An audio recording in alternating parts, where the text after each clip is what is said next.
Wow, welcome everybody to Nice. the Hat Chat podcast, episode 97, with your hosts, Chris, Trott, Ross, Hornby, and a very full of voice, Alex Smith. I tried to one breath it. Didn't work. You So tried to well. one breath it. Yeah, I've been trying that So recently, how just often? one breathing full paragraphs. Yeah, I'm still going right I try now. that in public toilets. I do that in public toilets. What does that mean? One breath it. Before you go in, you take a big old lung of air. Quick. So you go, Yeah. and then Does it the work guy out? next to you looks over, and you're there just like pissing away. It works out for me in that I don't have to breathe the air, but I think it leaves a lot of people with some strange impressions of normal Well, with my pissing. current lack of pee flow, I probably wouldn't be able to hold my breath long enough. So I've probably got some sort of kidney infection. Got a lack You've of got pee a flow. Is lack that of something pee flow. you wanna Well, I mean, talk I've to us got a about? flow, don't get me wrong, but it's just not as like fire hydranty as I'd like shit. it. How much water are you what does that drinking mean? every day? Quite a lot more. It tends to be equal to the amount of water you put in. No way. Yeah. You sure? I don't think the flow is- rate. I don't I think. think Well, the I flow mean, rate unless is, you've got some sort of horrible illness / cancer, it's unlikely at your age, but you might. Smith There's other is a things doctor, too. Actually, so you There's might like go pop there's a I kidney have- pill. infections and Yeah. bladder issues before Yeah. the big C. But Oh, of course. No, it's not. Yeah, I know. Kidney I'm saying there's stones? lots of things that could go wrong. Do you think Either you've got way. a kidney stone? Do you have any pain? no, there's no In pain. your so back? Can we diagnose you now? Let's figure you this could out. diagnose group me, that'd be great. diagnosis. Sort me out. So, well, you just shared with us that you've got a dribbly piss scenario. It's not dribbly. No. There's nothing that But severe. it's not fire hydrant strength. It's not it's like not I can't. You Kasha can't. jet stream. You know, You sometimes you can't just. clean decking with it. In fact, most of the time, you can just get it all out in one flow, and then a couple of Yeah. squirts at the end, and you're done. Sure. Okay. Now it's Yeah. like And a little bit of wiggling just to get rid of the. Are you just the excess. Yeah. Are you But standing up and because sometimes I'll try and be clever with it and sneak through in or around the underwear, but sometimes that causes you dribbling issues, right? So I've got the particular pair of trousers that doesn't have a very large fly, so I have to toddler it, where I like open the belt, open the waistband, everything. I always that all toddler it.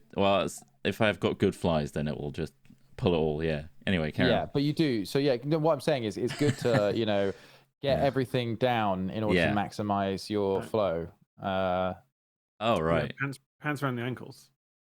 You're not No, sitting down usually- every time to piss, are you? I know you got that singing I'm toilet. not. I'm not a sit down kind of guy for peeing. That's good. It's not I good stand for your up and asshole. assert dominance over my toilet. That's so- good. And do That's you good. lean? Are you a leaner? Do you just one arm against the wall? And No, I don't do that. I feel like Or you kind of like Who the arms, fuck is hands leaning? behind the head. Just kind of like, I'm more of a lean back kind of guy, hips forward, Yeah. proud. Proud What of I what do I'm in achieving. every toilet I go in is I start close, start peeing, and then walk back and back and back and back. Get a good arc, yeah. Yeah. See, I wouldn't be able to do that right now without. I wouldn't be able to get a Right. good few meters away you know like the I arc's used going to. to get looser. Yeah, time it'll goes spray on. more. So Yeah. are you oscillating? You're going back and forwards to kind of then correct Yeah, for that? Or exactly, Are you staying backwards as- Yeah, you and gotta just find the looking at a sweet trail spot. of piss. Yeah, As the flow decreases, you have to step further and further towards the toilet again. I try and use is it a parabolic curve, like what Right, they okay. what they Yeah, do so with artillery. yeah. So it There's goes- this laminar flow as well, where it just looks like there's no yeah, pee becomes solid. movement. It's just a. yeah. Yeah. Has Anyway, anyone achieved that with their piss? I don't think it's Hope possible. so. no. I've seen water features that have that, but piss. Also, it's based on the frame rate of the thing you're recording it at, I believe. Is it? Ah, Yeah, No, it's like You do laminar. it with, I thought laminar flow could exist in like. no, it could nature. exist in You can, nature, but I think yeah. most of the Yeah. time when we see it in videos, it's because the Yeah, oscillation is in sync with the frame rate, and it looks I like got- yeah. helicopter like rotors and helicopter shit. blades. Yeah, Yeah, nice. ding dong. Yeah, Anyway, More from research P needed. to helicopters. yeah. Here we are. Thank you again to James H for that wonderful intro fingle, the kind of vaporwave Indeed. industrial style that I like. That was really nice. Yeah, it was Doesn't nice need a to see. genre. It is a James H. original. 80s synth wave, Yeah. something like that. It's James H original. Yeah, you're right. Anyway, let's move on to our patron suggestions for this Sure, week. So we've got some hypotheticals sent in by our lovely patrons. Yeah. patreon.com/hatfilms. Thank you for choosing on the poll this week. Some interesting ones, I will say. It's because I chose them. Here we go. Number 1, most voted, is, get your thinky boxes going. What would be the most surprising thing to tell someone who lived 100 years ago about our current era? What's the most surprising thing? Surprise.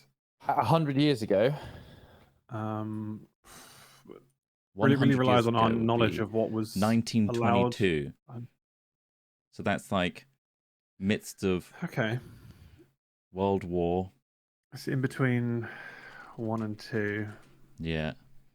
I guess that we're still teetering on the edge of wars in general, which Probably a is big kind of recession from not necessarily. wartime. I don't know if that's that surprising. I guess but then I guess after the First World War, you kind of would think, oh well, yeah, there's no way there's going to be a second one. I And then bam. I think tensions would be high enough to be like, yeah, another one's coming really soon for you guys. But Actually, such scale, it's just in your like lifetime. you kind of, yeah. So that probably wouldn't be surprising. What we could say is there is a thing that allows you to communicate with anyone in the world instantly and see them if you want to. But everyone has instead used it to hate themselves a bit more. The brains in our pockets, the mobile phone technology. Yeah, that sort of stuff I think would be mind-blowing, I think. I think that would be mind-blowing. Like, yeah, if you went into a time machine, traveled back to 1922, whipped out your phone, obviously, none of the services are working, but in 1922, this device exists. It's mostly I don't think you're analog. picking up the same signal that you would be able to pick today, right? So yeah, it would just be it would be an impressive device of knowledge. Was I there think any? the fact that you can carry it around, it'd be like witchcraft almost. Yeah. I mean, 1922, I'm sure, which they've got over the witch phase, of course. What been a was long the time since then. peak technology? Nobody really gets over the witch phase. No one really gets fully over it though. There can be a witch among us. Yeah, no, I think that is probably the biggest thing. That we have the entire sort of catalog of human knowledge. Okay, you probably can only read the bits in your language, but for sure, it's just like, want to know how to operate something, want to know how to like solve, like, say you were in a world war, in the First World War or something like that, and you're like, shit, I wonder if I could look up how to treat this injury that this person's got, or like, oh, I wonder if we find out like what's going on at home, or what movements of infantry are going on, like all of that very useful. No letters, no radio transmissions, nothing like that. Yeah. It's all just... well, to be honest, phones do work on the radio spectrum, but like, exactly. Like, it is an incredible piece of technology. I think small consumer technology is probably the most impressive thing we've done, because ultimately that's what post-war, a lot of the West has done, is just become, very focused on. What do you reckon consumer they would tech. have? I think there's been interviews and things like that from different time periods of like, what do you think the year 2000 is going to be like? Tomorrow's world. Tomorrow's world. I wonder what 1922 people thought 2022 would be like. And did they expect this kind of dystopic, technologically advanced in some ways, very backwards in other ways, and kind of... There's no hover cars. No, there's no hover there cars. There are, but they're really though. loud. They have got jetpacks. Yeah. And that's... I'm impressed. But it's not commercial. It's not consumer. Yeah. But you can get, like, air ambulances use them, which is pretty cool. That is cool. But, I think if you showed that to someone in 1922, they'd be like, what the fuck? That's amazing. I mean, I'd be like that now. now. That to me today, I'd be like, that's how I would be. That's like, cool right as now. hell. But like, antibiotics just got introduced in the 20s, so we could talk about medical advancements. Like medical advancements would be huge, definitely. Yeah, I mean, big pandemics are coming up. Look forward to those. And we've developed a vaccine in a matter of like a month. Like you managed to decode the DNA and make mRNA, NA, and then it just had to go through some slower approval process. That's just human stuff, trials, and then boom, we had global supply of vaccines to fix a pandemic. You know the worst thing? But in 2022, a lot of people didn't believe in it. Yeah, that's the worst part. Yeah. I guess. But then I guess they wouldn't believe in it then. Like, as in, like, I guess it'd be hard to convince groups of people. I don't know. It's interesting, isn't it? Well, how it's like saying this phone is both like the biggest, most important revolution in society, but also the most damning one, like of fracturing our society by bringing us all together. But also it enhances everyone's got a vocal our piece. Connections and enhances our divisions, doesn't it? Ultimately, exactly. More people are clashing than ever. Yeah, and it also kind of allows you to ultra like tribalize, which isn't necessarily a good thing either, depending on how you wouldn't expect but from an ultra connected internet. You wouldn't expect tribalism to form. It helps you find your people easier, right? Or find people that share your opinion and find your echo chamber. Yeah. Like, I mean, you're right. Everyone else is wrong. We're right. Reinforce me. I'd say there's probably, I mean, there's got to be more pluses than negatives, but I guess it's kind of hard to balance all of that out. I mean, we wouldn't have nearly as fun a job as time goes on without it. Oh yeah, of course. Yeah, our entire career is based on it. Trott would have been blown to pieces in a trench, definitely. First couple of weeks, I would have been conscripted and I would have died. Trott would have been part of the Montague Rifle Regiment or whatever, like, we're going to war. I'm excited to see the world. 2 weeks into France. We get one tank, which is actually just like a hand-me-down or like experimental tech. Jeremy's there were only running like 15 tanks in World War One. The village hall janitor is also a conscript, and he's the tank driver, and he accidentally runs me over before I even see any sort of front line or anything. I just backed over his leg. That was a little Trotty, was it? Oh, fuck. Little Trot, he's gone down. Little Trotty's dead. And of course, Trot, you go to a hospital at the time, and oh boy, you're in for a time. You come in because your leg's been crushed by a cart. They're like, classic for this period, that kind of injury. Well, cart leg crush. Nice. You have to get him the stick. Bite down on this, would you? That's right. Let's get the saw. Get him the pain killing stick. What does it do? You just bite down on it. That's it. Jesus. Yeah, just bite down and think of the king, and fucking hell. What else would there be? I guess sprinkle some lavender oil on that wound. Films in general, like would be advanced. And I'm not sure what time period it was when they went to theaters and they showed a train coming towards the camera, and everyone like started running out of the theater. Yes, that kind of visceral vibe. But imagine that in in full color, like 16K screen. You've got like this amazing like cinematic. Yeah, it was still silent at the time. You immediately show them. They've just seen that train film, and suddenly you show them like Iron Man or something. Fucking that hell! I think that would love to see that. They would just potentially believe it's real. I don't know. I guess it'd be such high quality. They think they would be in the room with them. I assume. But it would be also like that looks CGI. That's shitty. The pacing of movies nowadays is like because of our lack of concentration, or like what is the term where you just like lose focus after a few seconds? I lost focus. Engagement with it, that sort of thing. But anyway, like I feel like we constantly need a new flashy, fun thing to happen in the story or in the visuals every 10 seconds or so. Otherwise, we lose concentration. That would, for that time period where they're quite accepting of like a single shot for like 30 minutes without any audio and just some plinky plonky piano in the background, to have like 200 things happening on screen with turrets and explosives and robots and stuff would be insane. Some people will have a heart attack. I think people would die watching that movie from the 1920s. Do you think I think it would be too much. How many people died from it? Yeah, I'd love to show 20 deaths. them though. You're a winner. I think there would be such a joy in showing people who you had a lot in common with, but obviously because of the distance in time and the cultural differences of like 80 to 100 years, like of course there's going to be differences, but it'd be so fun to show people like, wait until you see this is going to blow your goddamn mind. Yeah, like I would love that experience from somewhere from the far-flung future, going like, look at this. You'd be like a kid in a candy shop. I'd love to see that. Would it kind of annoy you though? It's almost like so you've got this portal into the future where it's going to happen because someone's come back and shown you, and then you're not going to be alive to see it. Yeah, I'm never going to see all of that cool shit that they've just shown me. Yeah, and like the positives outweigh the negatives. Then I guess it would be quite scary as well, because maybe it would just be so daunting that you just like, no, I don't. You'd reject the idea.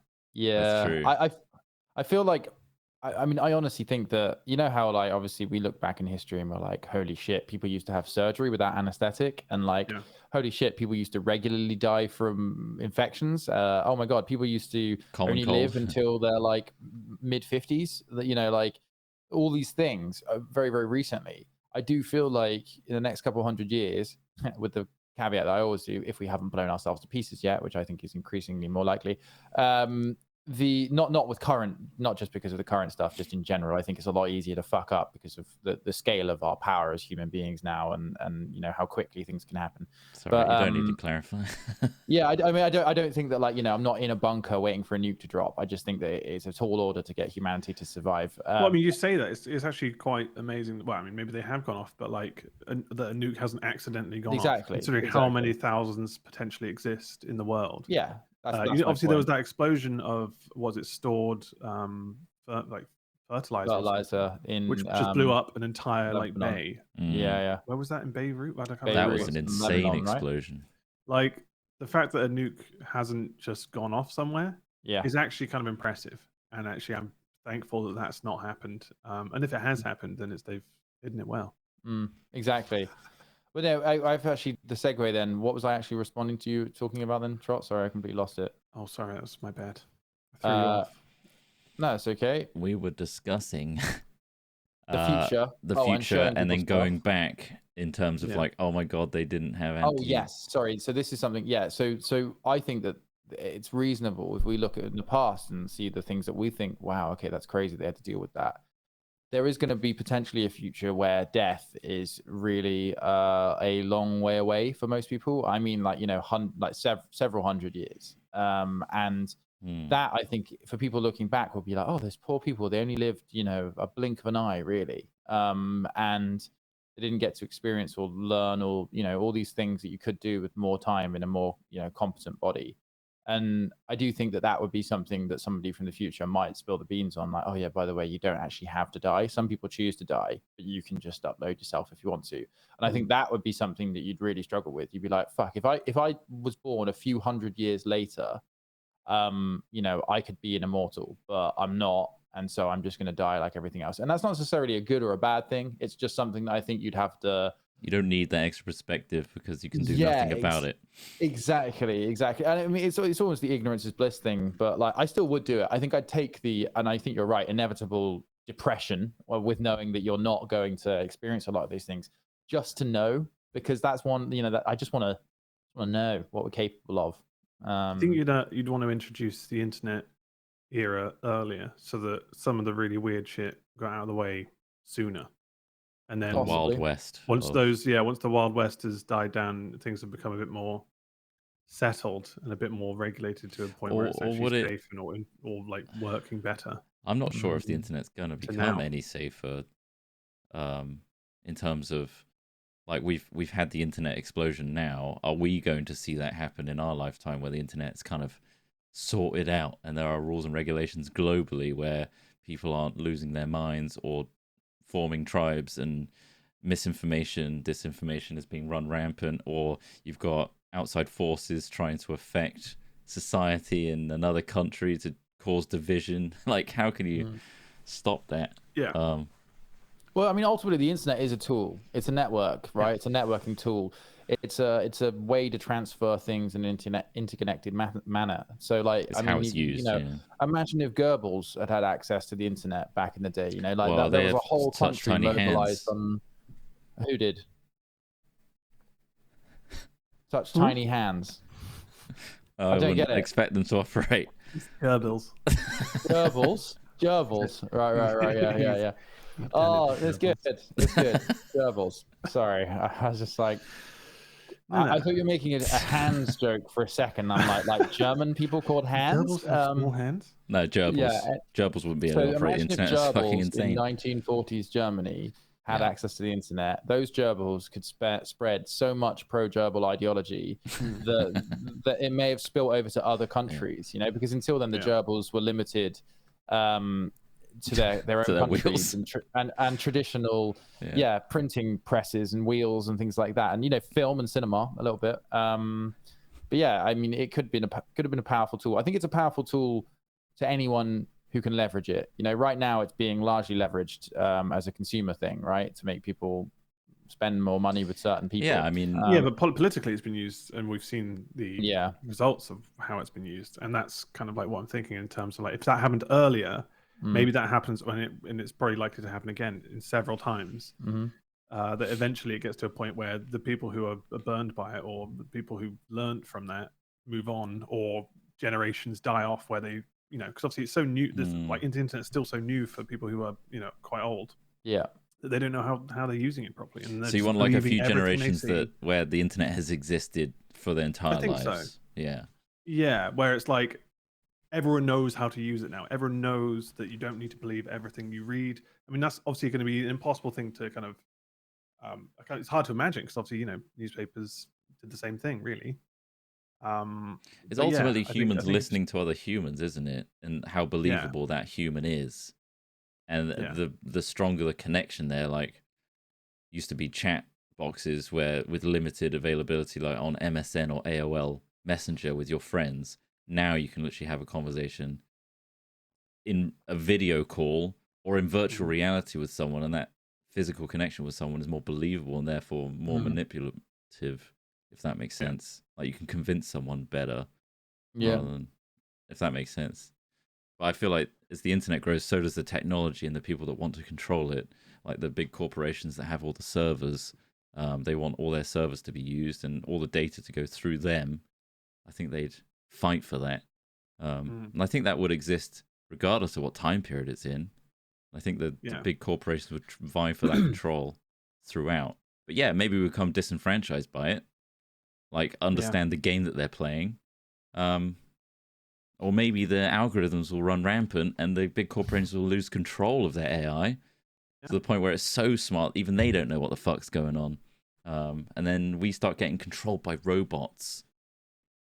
And gerbils. Wow. And mostly gerbils. We left the gerbils untouched back in the 20s. They've been plotting this whole time. Yeah. Also, thousands of generations of gerbils.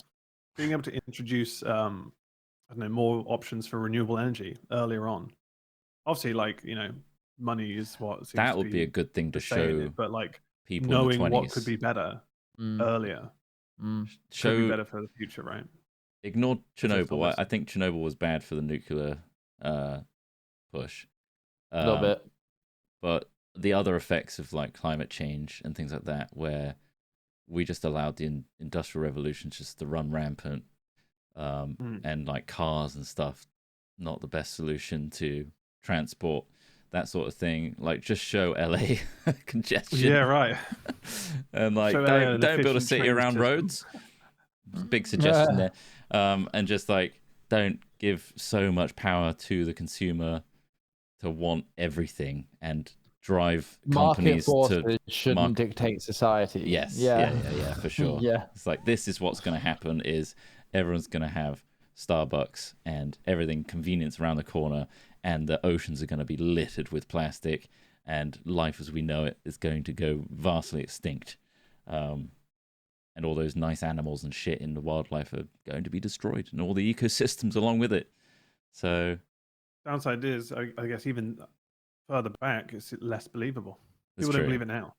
And, you can see visible effects of what we've done, and people still don't believe it, or they don't accept that that's what's going to happen, or they're being paid to not believe it.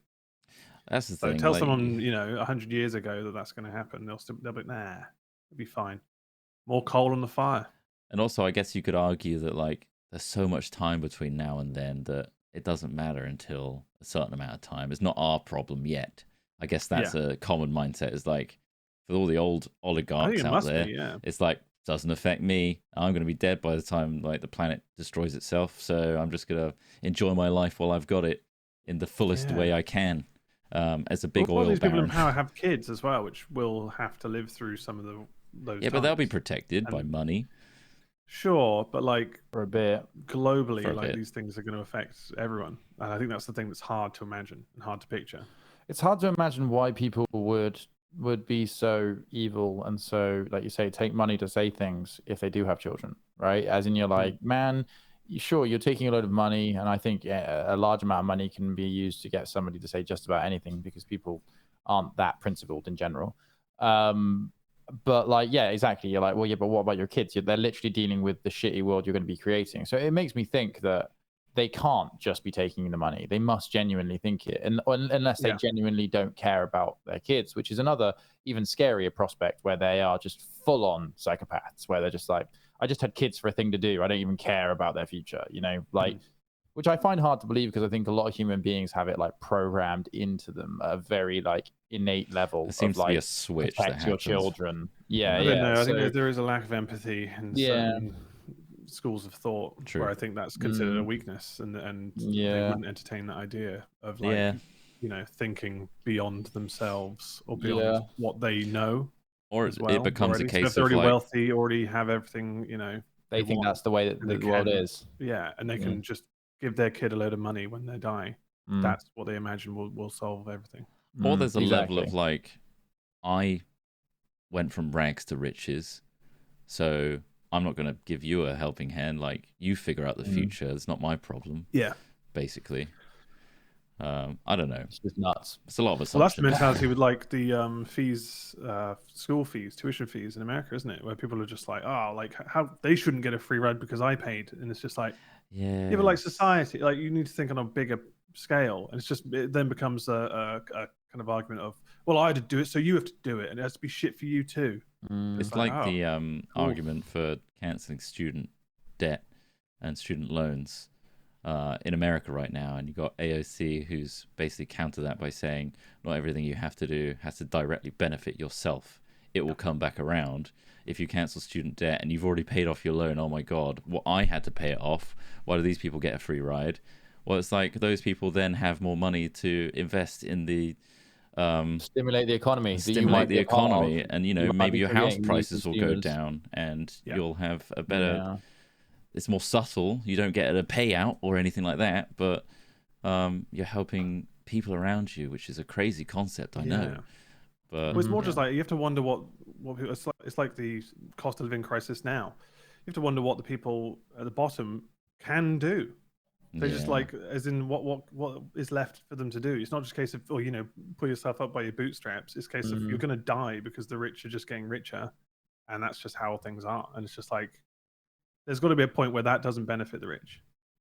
There will be. Mate. I think there's a lot to learn from the French Revolution.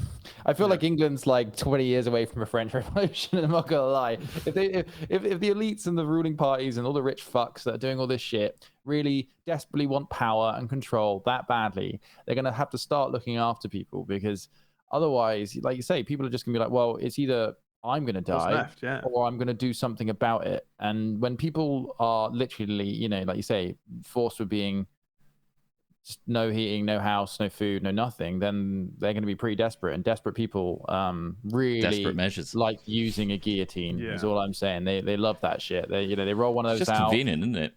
It is a very expedient way of just feeling a little bit better, And it's a show. It's a great show. It's like free cinema, because nobody can afford the cinema anymore either. So like, far too expensive. Yeah, but roll out the guillotine. But no, it is a great question. I don't know what's gonna, like, because 40%. I mean, I don't want to turn this into a doom and gloom podcast on everybody. 40% energy bills going up in October. In October, all of our energy bills are going up an estimated 40%. 40%. Like, that's a huge amount for what is already an expensive, and like, I remember last year I was paying like 130, 140 pound a month or whatever. We're now paying like 220, 250 pounds a month if you were on that same thing. And then in October, that's going to become probably almost 400 pounds. Like, that is such a huge increase for a household of pretty much any standard. It doesn't matter really. I mean, obviously, I think that revolution's not coming in 20 years, Fizz. Yeah, I know. Up, yeah, I know. Literally can't survive. But it is energy companies like claiming that they're turning profits and they don't know what to do with the excess money? This is just. I don't understand how. Bonkers. I don't understand it enough to know why they're announcing profits and yet everyone's paying through the nose. The chief executive of BP said in a recent shareholders meeting that BP is currently what he would call a money printing machine. This is what they're saying. But I mean, like, they have such control over the oligarchs in our government. They're not, you know, they are the oligarchs, and our government are, you know, the people appeasing them. Subjugates. That you can get away with that, and it's just like, why aren't we taxing them? And they're just like, no, we can't. And it's like, why not? I think we need to drill into that and find out, like, you know, where's this control? Where's this coercive control coming from? That's just like, why wouldn't you tax these giant companies that are literally making money from shortening all of our lives? Threats. It's all just threats or money. Like lining the pockets, or like saying, if you don't, like, I will ruin your life if you don't. Yeah. It's really strange. Do you want all that power? Do you want to stay in the government? Yeah, because I could wipe you out. Becoming PM now is going to become a miserable endeavor for like the next 20 years of trying to desperately get England out of the fucking mess it's got itself into. With all these external forces like trying to corrupt them as well, or kill them. I'm hoping these bastards won't try and maneuver for it, because, like, you know. The thing is, I don't know what the alternative is. So if you can't pay your bills, you end up going to jail. So then you actually probably get a better deal in jail. You pay your bills, homeless, you'll get your 3 meals a day, and then you're sorted, because ultimately there was no other option. And so everyone in jail is then basically a community of people who just couldn't afford the fucking overpriced bills, and then they're not getting their money because those people aren't in the system anymore. So it's so odd. It's a very backward system. What if we all rallied and voluntarily tried to get arrested at the same time and just crash the system? Could try to. Well, everybody would try. Everyone. You'd have to commit some fairly serious crimes to get through to jail, and even then you'd have to be waiting months for a court date, Trot. So really, we're all just in legal arrears for months. Just outside, waiting to get arrested. Just all queue outside the prisons. I guess if we just all refuse to pay our energy bill, right? Yeah. That's like a crime. And then... So that is, I mean, I'm loving these ideas. Yeah, I mean, we could nationalize, like, become a union of a whole country of we could call it the Energy Bill Payers Association, and then everyone could unionize and just say, like, look, none of us are paying until you. I mean, that's the way to do it. That's the way to leverage power. That's unionism. We kind of need, like, because obviously it's a battle of attrition at that point. It's like, okay, we're shutting off your energy then. Good luck. Yeah. And then how do we survive past that? And everyone's going to be like, well, actually, can I have my energy back? Because my dishwasher needs to recycle. I need to do a load. The whole damn country would collapse if you did that. If you managed to do it, as in, like, the government would be, I reckon, within a week, they would do something, because, you know, as soon as energy stops flowing, all of the companies and production facilities in the whole country, not just heating your house, but, like, you know, that would become I guess you got to think about, like, we aren't, and that would kill the economy. We're not in our own bubble at the same time. There are other countries. We would be making ourselves extremely vulnerable to external forces and that sort of thing. So there's probably more variables at play than just us, like, shutting down our economy. It's an interesting thought experiment, but essentially that'd just be like extreme direct democracy in action, really, is what you're describing, is where everyone gets on board with one decision and backs it through action. And everyone is like, well, fuck it, I have to join this, because it's either I pay £400 a month, which I can't afford, or I join this union where it's like, we are just refusing to pay. Yeah, I mean, and we know this price increases are coming in October, so I mean, fuck it, Trot, you could start your own unionist movement. Do it. I'll back you. Trotty Thunberg. Trotty Thunberg. That's what I'm calling myself. Get the marches going. And he was refusing to pay. October comes, coldest month that year. we're just turning off the heating, and like everyone's knocking their gas pipes out, and they're just pissing gas into the air now. Like, all people are dying left, right, centre. Hold on, it's so cold. Why do we choose to do this in October? Turning into winter. Also, slight addendum to that, which is really small, but everyone will still be on board. Obviously, you know, if you put dogs in power, then we'll stop the union. Of course, yeah. Dogs, I mean, honestly, still need to be in power, and that's been an idea. I need that dog. It's not as an insane suggestion, but frankly, I think we'd have more sensible decisions coming out of our government if the entire cabinet was. They're more dogs. empathetic. They love us. More importantly, Great Danes, because they're huge. They're big. They're massive. You want to bring back the Dane I think that's also quite a dominant thing. Yeah. It's all great. big old crowd of Great Danes, Yeah. I think you'd show them some real respect. I think you would. You need different breeds for different positions. Of course. You know, like foreign minister, French bulldog. You know, because Of course. I haven't got many more for you apart from that. Who else would there be? So Alsatians, the German Alsatians, I guess. Yeah, it's German Shepherd. Hold on. German What Shepherds, of course. cabinet positions? Let's just quickly find out what cabinet positions there are. You could have like the border patrol could be like mastiffs or like Rottweilers. That's the security services, Homeland Security. Who's Secretary of Agriculture? Like a collie. Yeah, a collie would be lovely. They're out and about, very smart, savvy. Yeah. You can get the. They could also do business. To be food honest, ministers, maybe. I guess hunting dogs. Food ministers. Well, really, beagles. Yeah, I mean they love their food. They do a lot of meat agenda like pushes, though. I think it would be less about veggies. Yeah. And the transport minister with the greyhounds. Yeah, that's a great suggestion. Yeah. But they do get knackered very quickly, so they'd want very fast, very quick transport. Quick bursts. I've missed a very obvious get a lot of bullet joke trains. Here. What about border collies for security and border patrol? Homeland Security is border collies. I mean, that's funny. I think the big issue we have is there wouldn't be any border control because to a dog, everyone is a friend. So it'd probably be overpopulated very quickly, but at the same time, it'd be a lovely place. We could get a few psychologically messed up dogs, the ones that are like ultra possessive. What about like ex-police dogs? Ultra possessive. I go straight for the arm. German shepherds. Guys working in a nursery. Don't give that kid ice cream. Oh, Jesus Christ, his face is a mess. I'd probably let the therapists be Labradors or like cute puppy, like very nice. Oh, it's all right. It's gonna be Labradoodles. Yeah. So how the other ones? Cavapoos. Fashion industry, poodles. They've been in charge of. That's culture. That's culture. Yeah. There's no culture cabinet. Anyway, I think we put the word right on that one. Yeah, I think so. I think the dogs need to be empowered. The answer's right everything there. Will get better. Yeah. And the energy comes from the dogs. They're full of energy. So exactly. They'll be running on treadmills. And they'll be powering the entire country. None of them have an agenda apart from food. That's actually it. So, exactly. Yeah. Just a suggestion. And they'll eat anything. By October, if nothing's improving, just think about Trotty Thunberg and his big union plan with the dog law addendum. Maybe that's the best solution.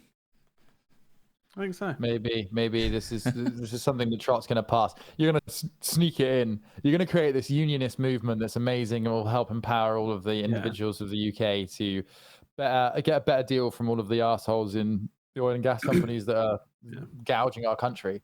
And then, but also, by the way, the whole government is ran by dogs now. And that's at the bottom of a 500-page document. Yeah. By the BTW, they're all dogs. All the signs are there. Okay, right. I didn't actually read the last page there. It was in plain sight as well. I did accept it. Every time I was doing a rally, at the end, I was doing like a silent whistle. It was weird, but like, why is he bringing out that whistle at the end of every rally speech thing? The Pied Piper for dogs. Yeah, turn around all the windows. There's dogs looking out. Holy shit! This is literally the Pied Piper story. I've just realised. Like, the Pied Piper turns up and says, "I can get rid of all your rats," and then, but like the downside is if you don't pay me, I'm going to steal all of your children. I'll unleash the rats and steal the children. Yeah. And run the government with dogs. No, it's a great one. It's a great idea. There is one more question here. Go on, second Patreon. If all politicians of your country had to compete in a reality TV show of some kind, what kind of show would you create for them? I mean, some of them actually do go into reality TV shows. Yeah, like the jungle, reality stars. In the jungle or Big Brother or something. I mean, obviously they're not politicians. I think they're not sitting politicians at the time. I don't think, but they have been in there. But just exclusively politicians is what we're thinking. Yeah, I think would I like the classic like that kind of person. Bumbling. They're incredibly posh. They're harder to understand, and I'm speaking the Queen's English. Pint of milk can be more than £10. I only buy milk with the Queen's royal stamp. I'd throw them all Everything was steps. into the exact same format, Takeshi's Castle. Nice. So they had to be really agile and It's brutal. There's no really health and quickly safety on their there. feet. It's like all that shit. That'd be nice. That'd be nice. Yeah, because Just see him getting absolutely fucking totaled by a very huge Japanese character behind a fake door. A massive boulder coming down this ramp on a slippy, lubed up ramp that they're trying to run up, getting rugby tackled by guards, and also the pond with all the stones, and one of them's fake, and then they smash their knees and shins. I love that. I initially thought that. I initially thought like a battle royale. To be honest with you, I thought that'd be great because I'd love to see them real life like, Hunger Games. Desperately try and because they'd be pathetic, wouldn't they? They'd be absolutely pathetic. In any kind of real scenario, of course. People like Boris Johnson and Jacob Rees-Mogg are like physically fucked. You know, like as in they have no physical capabilities left in them, do they? And they're probably so unused to hardship and turmoil that like it would just be glorious just to watch them fall apart into sniveling messes as some. I don't know. We'll get somebody else in there. Get some. Who are they up against? I don't know. Like a fire engine crew. That's enough. Honestly, that's enough. Beat the shit out of them. But I think like there are already like reality shows where people like swap houses, like rich house, poor house. Obviously, all exclusively Channel 5. Channel 5 loves to look at poor people and belittle them in whatever ways possible. But I feel like putting politicians in real life scenarios where they actually experience what it's like under the policies they've made, that would genuinely be interesting to watch and see how they deal with it, and then also see they're fucking struggling because of these X, Y, and Z that they don't really experience or think of when they make these policies. Yeah, that would be interesting to watch. It's just like that completely takes off this kind of veneer of things are all right, really, and the whole like the British public know what they're really interested in. That's their classic line of like, I think we need to stop talking about the fact that we all had parties over Christmas and you guys didn't, because I don't think people are interested in that. And it's like people are fucking pissed off, man. But no, that exactly stuff like that. But then I sort of thought after my initial battle royale, I thought that's a bit primal, it's a bit basic. So like, how can we really like show some stuff to an audience? And then I was thinking something along the lines of, a little bit about what you're suggesting, like people getting into situations where they're actually genuinely questioned and brought up on things to give a proper answer. Because obviously you see all the news interviews and all that shit, and there's always a level of decorum to the questioning. Like tiptoe around them, don't they? Because it's this kind of mentality of they want to be able to interview them in the future because they know that's good for ratings, etc. So there's always tiptoeing. They won't say the things. I mean, sometimes they'll push the line. But it's always only enough. Like, there was an interview recently with Susanna Reid and Boris Johnson. Although she pushed him to a good degree, like, and sure, she probably won't get an interview for a while, but like, it's still never the way. You almost want to sit them down and really go like, but do you really believe these things you're fucking saying? Because I don't think you do. Because they always go back to the whole rehearsed line of like, we're really happy, or let's wait until see what the police say, which our prime minister is having to say that regularly. Well, let's just see what the criminal police investigation into me does say. Our prime minister being criminally investigated. But like that's the thing, like that is usually like enough of a considered answer for most interactions. But you'd be like, no, hold on, wait a minute, like. Think about this, right? You're a human being. Stop talking like a politician and start talking like a human being, because at the end of the day, that's what matters, the human impact here. And absolutely. It's like a reality show that's almost like it's designed to trip them up, to reveal them. They're not allowed to leave a slowly filling box of shark-infested water until they give straight answers. So we can call it like baby sharks first. This is torture. Before we get to the great whites, we'll call it deep water. All right. So like you're in deep water now. Like remember the Fear Factor? Years ago. Like it's a form of interrogation. Questioning. Some extreme interrogation. I mean, you're going to get quite a lot of extreme ideas out of the guy that decided he wanted to put people in a shipping container for 3 months and see if they thank me afterwards. But there's an island though. Desperate times. Sometimes they was a Survivor. Someone said there. Yeah. So we could put, they'll all love that idea. That Survivor sounds great. But then Fear Factor. And straight after questioning, and then it's all just like, oh shit, this really took a turn. And then suddenly these guys are all revealed for who they actually are. And then people are like, fuck. People are mentioning the show Naked and Afraid, but I'm fairly sure that's just what Matt Hancock's administrative team are. I was thinking embarrass them with a naked attraction style show where they literally reveal their naked bodies in front of someone. Until they answer the questions, the blinds slowly go up. Or the lines goes up. Well, it's you're running out of time, Boris. You're going to really have to answer why you don't like poor people. You're going to be naked now. Yeah.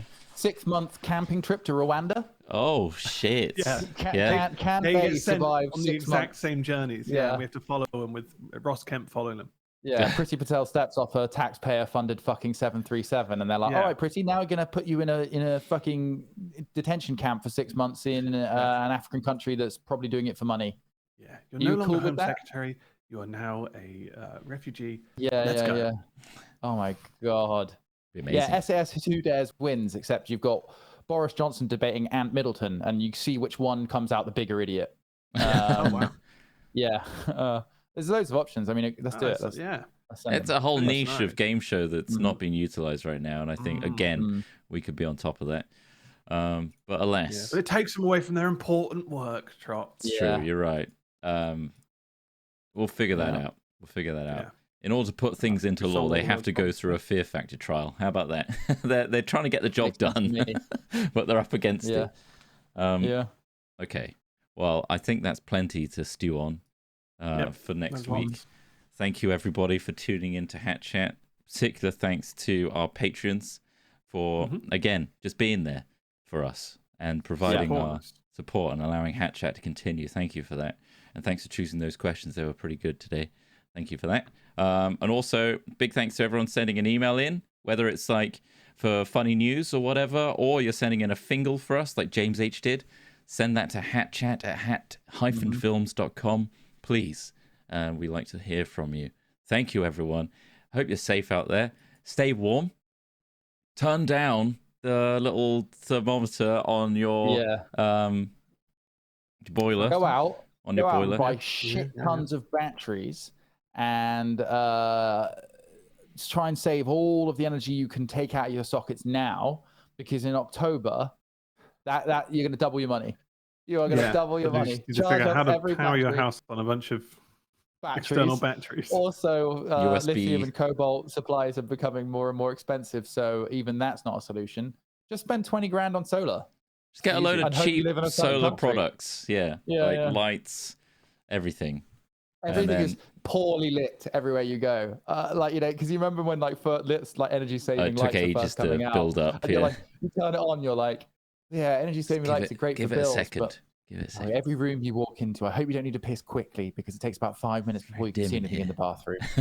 God, it used to be like that, didn't it? That was really I strange. Still have one. Actually, no, I've just removed it. But in my loft, they had one of those old bulbs, which you turn on, and it's really dim, and then it slowly brightens.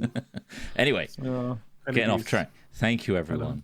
And we'll see you all next week for more hat chatting. Stay safe. Goodbye. Yep. Goodbye. Bye.